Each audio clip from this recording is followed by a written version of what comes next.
تقلید دیکھیے، تقلید کی جو شکل اصل میں حقیقت میں جو شکل ہے نا، یعنی تعریفات کے جنجال سے آپ نکل کے دیکھیں گے تو تقلید کی جو اصلی شکل ہے وہ یہ ہے کہ ایک گروپ، جیسے 4 مذاہب ہیں، چاروں مذاہب میں سے ہر مذہب کا جو گروپ ہے اس کے خاص مجتہدین ہیں، اس مجتہدین کی باتوں میں ہی گھر کے رہنا، یہی اصل میں تقلید ہے، یہی اصل میں پریکٹیکل جو تقلید کا وجود یہی ہے۔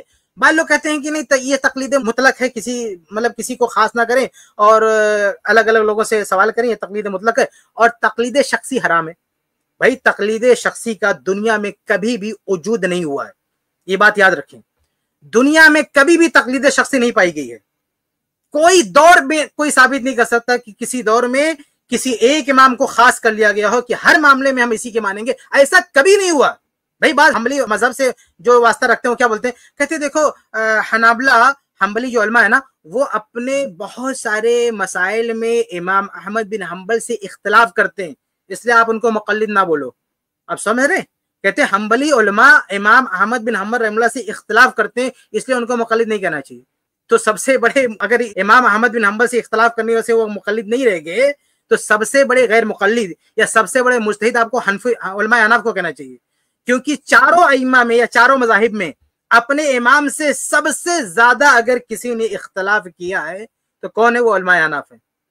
یہ حقیقت ہے، چاروں مذہب میں سب سے زیادہ اپنے امام سے اگر کسی نے اختلاف کیا، جن کو اپنا امام اعظم بنایا ہے، سب سے زیادہ اگر کسی نے اختلاف کیا تو وہ حنفی علماء ہے۔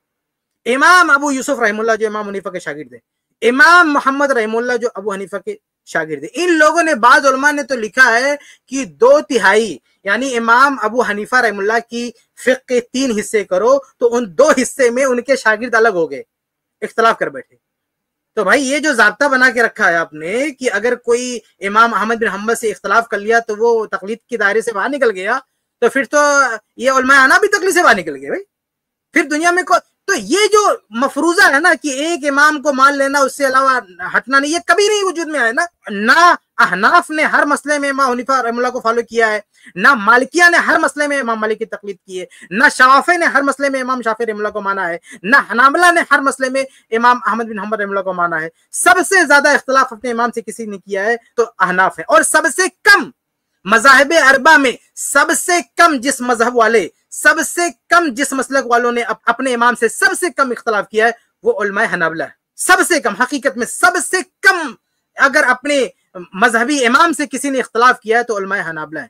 اور اس کے پیچھے وجہ اصل میں یہ کیونکہ ان کے پاس حدیثیں زیادہ ہے۔ امام احمد بن حنبل رحمہ اللہ کی جو کتاب ہے مسند احمد، وہ بہت بڑا ذخیرہ ہے، سمندر ہے احادیث کا۔ یہ کتب ستہ کی جتنی حدیثیں ہیں نا، وہ اس میں جو اہم حدیث ہے وہ ساری مسند احمد میں موجود ہیں، اس لیے حقیقت میں انہیں اپنے اور امام احمد رحمہ اللہ کا فتویٰ بھی اکثر حدیثوں کے موافق ہی رہتا ہے، اس لیے انہیں اپنے امام سے اختلاف کی ضرورت زیادہ نہیں پڑتی ہے۔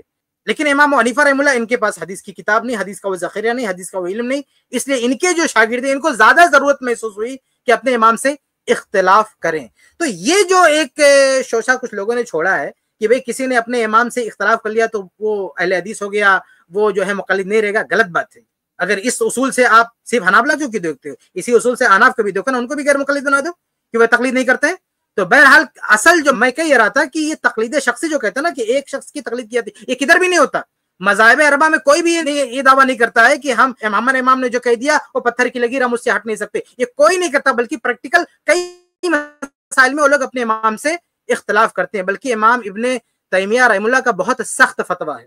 امام ابن تیمیہ رحمہ اللہ نے کہا کہ اگر کوئی شخص یہ عقیدہ رکھتا ہے اور یہ سوچ رکھتا ہے تقلید شخصی والا، مطلب یہ کہ ایک امام نے جو کچھ کہہ دیا ہم وہی مانیں گے، اس سے نہیں ہٹیں گے، تو وہ مرتد ہے، وہ دین سے خارج ہے۔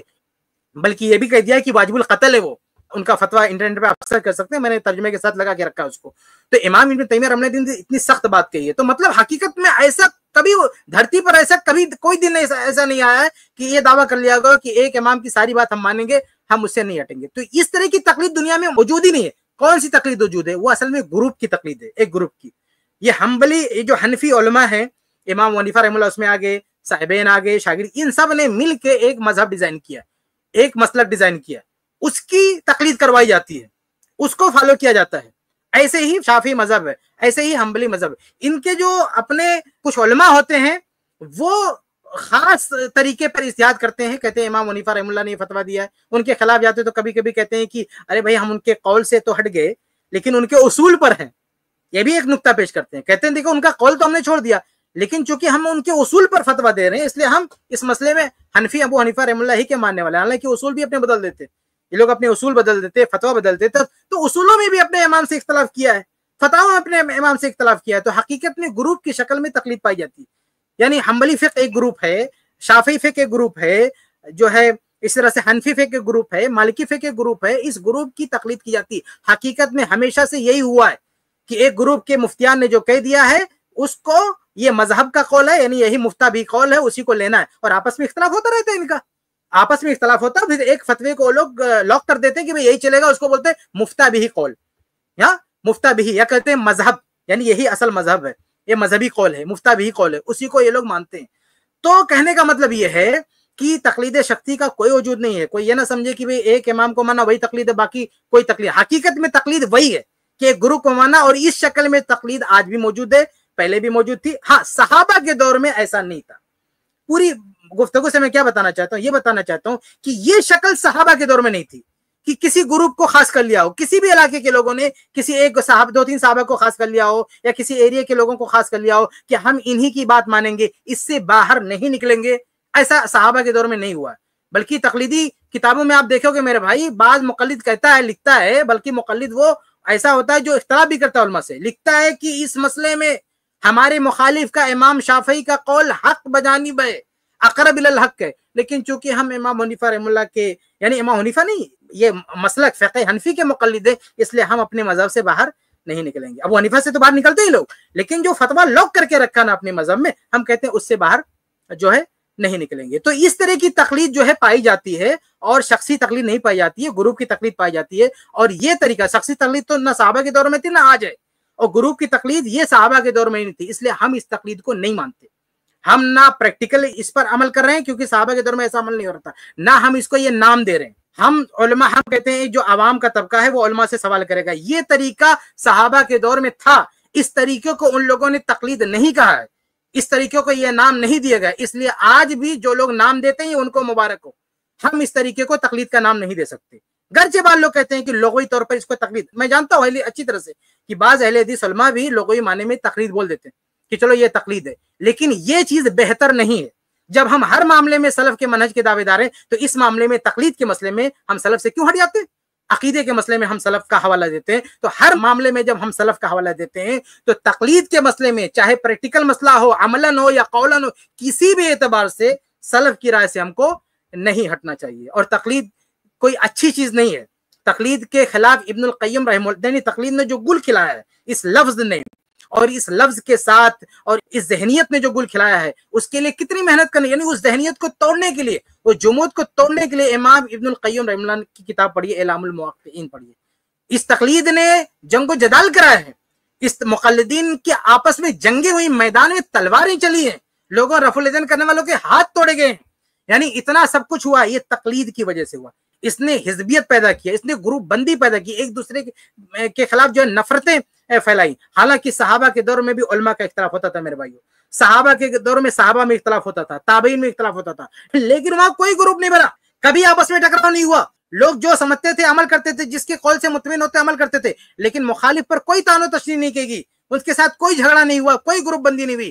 لیکن جب سے یہ تقلید کا معاملہ شروع ہوا تب سے یہ ساری گروپ بندی ہوئی, اور یہ ہر طرح کی. اور آج کے دور میں بھی آپ دیکھیں علماء اہل حدیث کے خلاف جو سازشیں اور جو بدماشیاں ہوتی ہیں اسی تقلید کی نحوست کی وجہ سے, اسی تقلید کی وجہ سے. ابھی دیکھیے شیخ شعبان نے جس ویڈیو کا رد کیا اس میں کتنی زہریلی باتیں ہیں. یہ تقلید کی کرشمہ سازیاں ہیں, یہ سب تقلید کی وجہ سے ہو رہا ہے کہ جو اہل حق ہیں, جو قرآن و حدیث کی بالادستی کی بات کرتے ہیں, جو صحابہ کرام کی فہم ان کے منہج کی بات کرتے ہیں, ان کے خلاف یہ گمراہیاں پھیلاتے ہیں. یہ سارا جو ہے معاملہ ہے یہ تقلید کا. اچھا آخر میں ایک بات کہہ کے میں بات ختم کرتا ہوں کہ ہم جو تقلید کا رد کر رہے ہیں اس کا یہ مطلب نہیں ہے کہ ہر آدمی جو اپنے آپ کو غیر مقلد کہے وہ ہماری ٹیم کا حصہ ہے, ہرگز نہیں. دیکھیے غیر مقلد منکر حدیث بھی ہو جاتا ہے, غیر مقلد تعقل پرست بھی ہو جاتا ہے, غیر مقلد کچھ بھی. ہم غیر مقلد اپنے آپ کو نہیں کہتے, ہم نہ اپنے آپ کو مقلد کہتے ہیں, ہم اپنے آپ کو متبع کہتے ہیں. ہم اللہ کے نبی صلی اللہ علیہ وسلم کی اتباع کرنے والے ہیں, ہم صحابہ کرام کے فہم پہ چلنے والے ہیں. تو ہمارا جو طریقہ کار ہے وہ اتباع ہے، اتباع الدلیل بفہم سلف. شیخ البانی رحمہ اللہ بار بار اپنی کتابوں میں لکھتے ہیں اتباع الدلیل بفہم سلف. تو یہ ہمارا طریقہ ہے، یہ ہمارا منہج ہے. تو اس منہج سے نہ تو مقلد کا لفظ میل کھاتا ہے، نہ غیر مقلد کا لفظ میل کھاتا ہے. تو یہ چند باتیں تھی جو میں نے آپ کے سامنے واضح کی. اللہ تعالی ہم سب کو حق بات کہنے سننے کی توفیق دے. آمین یا رب العالمین. اس کلپ کی فل ویڈیو دیکھنے کے لیے ہمارے چینل پر ضرور آئیں. آئی پلس ٹی وی نے ایک نیا یوٹیوب چینل شروع کیا ہے جس کا نام ہے آئی پلس ٹی وی اختلاف کا حل. اس چینل پر صرف اختلافی مسائل پر ویڈیوز آئے گی، لیکن دلائل کے ساتھ اور بھائی چارگی کے ساتھ. آپ کو میں دعوت دیتا ہوں کہ آپ بھی ہمارے اس چینل کو سبسکرائب کریں، ہماری ویڈیوز کو شیئر کریں اور نوٹیفیکیشن آئیکن کو آل سلیکٹ کریں تاکہ آپ کو ہماری ویڈیوز کا نوٹیفیکیشن مل سکے. جزاک اللہ خیر، والسلام علیکم ورحمۃ اللہ.